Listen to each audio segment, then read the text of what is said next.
Hello বন্ধুরা, welcome to Sunny and pets. আমি আজকে দেখাবো আমার এক জোড়া লুটিনো রেড আই বাজরিগার পাখির জোড়া। এখানে দেখতে পাচ্ছেন আমার একটা lutino red eye female budgerigar পাখি হাড়ের মধ্যে বসে আছে।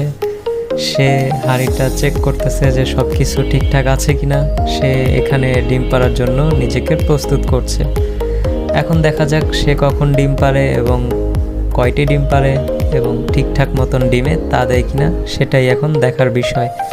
আর এটা হচ্ছে আমার lutino red eye male budgerigar পাখিটা। ওর ফিমেল বাজরিগার পাখিটাকে সবসময় পাহারা দিয়ে রাখে। এখন দেখা যাক কি হয় ওদের। তারা হচ্ছে আমার ঘরের বাচ্চা, তাদেরকে আমি বড় করে এখন জোড়া দিয়ে দিয়েছি। এখন তারা জোড়া নিয়েও নিয়েছে। এখন দেখা যাক তারা কতটুকু রেজাল্ট করতে পারে। আপনারা সবাই আমার এই লুটিনো বাজরিগার পাখির জন্য দোয়া করবেন। ধন্যবাদ।